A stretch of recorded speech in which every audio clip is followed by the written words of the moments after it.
A hardware update for the human brain. We have known for a very long time that science and technology are planning brain implants. A hardware update for the human brain. From Silicon Valley startups to the U.S. Department of Defense, scientists and engineers are hard at work on a brain-computer interface that could turn us into programmable, debuggable machines. Turning man into machine. Man and metal do not mix. We've known this for so long.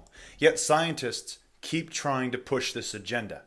This transhuman agenda. This trans agenda. We've seen it over and over again throughout culture, throughout society, and here we are at what they're trying to fully implement.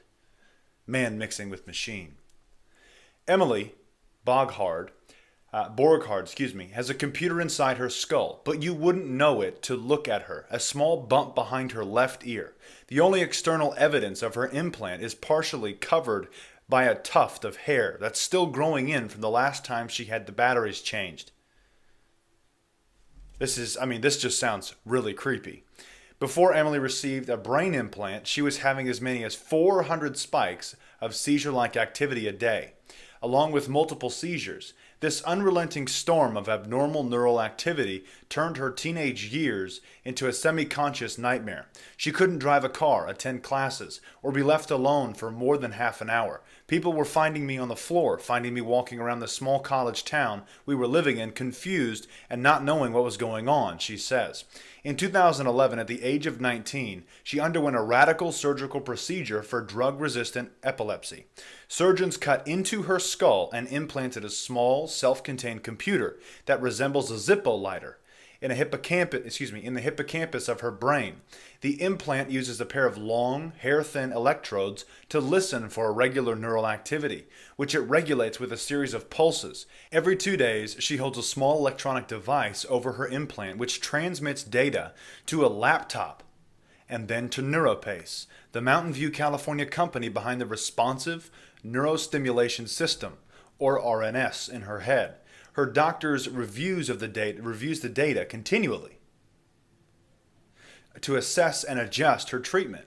So we have a medical device that is actively transmitting data from her brain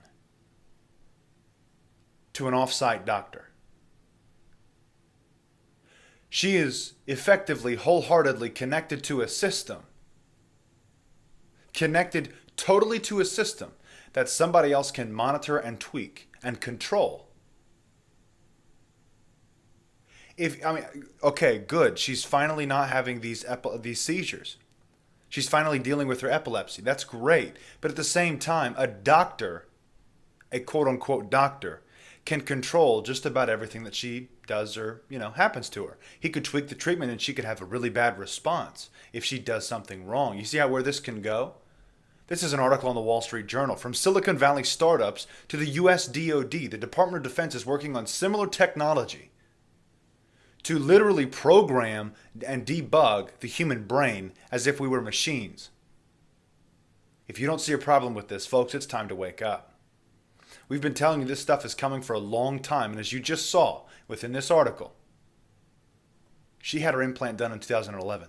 Where do you think these companies are at now with implants? That's all I've got for you. God bless and carry on. Thanks for tuning into this episode. Make sure you download our free mobile apps available on Apple and Android. We are viewer funded. Support the Christian Truther by going to christiantruther.com/info for more information.